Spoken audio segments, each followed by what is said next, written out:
ሰላም ለኪን ዘንሰግድ ለኪ ማርያም እመነን አስተበቋቂ ማሮይን አዊተ ማይጸነብኪ በይንታና እምኪ ወያቄ ማውኪ ማይበረነውም ድንግል ባርኪ ጸሎተ እግዝእትነ ማርያም ድንግል ወላዲተ አምላክ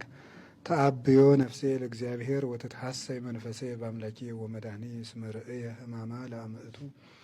ናሁ እምይእዜሰ ያስተበጽኡኒ ኩሉ ትውልድ እስመ ገብረ ሊተ ኃይለ አብያተ ወቅዱስ ስሙ ወሳይሉኒ ለትውልደ ትውልድ ለእለ ይፈርህዎ ወገብረ ኃይለ በመዝራእቱ ወዘረወሙ ለእለ አብዩ ህሊና ልቦሙ ወነሰቶሙ ለኃያላን እመናብርቲሆሙ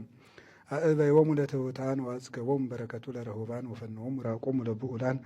ወተወክፎ ለእስራኤል ቁልኤሁ ወተዘከረ ሳይሉ ዘይቤሎሙ ለአበዊነ ለአብርሃም ወለዘርኡ እስከ ለዓለም ማርያም ንጽሕት ድንግል ወላዲተ አምላክ ማይምንት ሰአሊተ ምሕረት ለውሉደ ሰብ ሰአሊ ለነ ሀበ ክርስቶስ ወልድኪ ይስረይ ኃጢአተነ ሰአሊ ለነ ቅድስት ለአብርሃም ለይስሐቅ ለያዕቆብ ለአበው ለቅዱሳን የተለመነ እግዚአብሔር ለእኛም ይለመንን። ለአባ ሕርያቆስ ለቅዱስ ኤፍሬም ለቅዱስ ያሬድ ለአባ ጊዮርጊስ ለአባ ጽጌ ድንግል ለቅዱሳን አበው የተለመነች እመቤታችን ወላዲተ አምላክ ቅድስት ድንግል ማርያም በረድኤታ አትለየን። በመዓልትና በሌሊት የሚፈታተነንን አጋንንት መድኃኔዓለም በኃይለ መስቀሉ ይጣልልን። ከሥላሴ ልጅነት ከአበው አንድነት ከተዋሕዶ ሃይማኖት ከእመቤታችን ፍቅር አያናውጸን።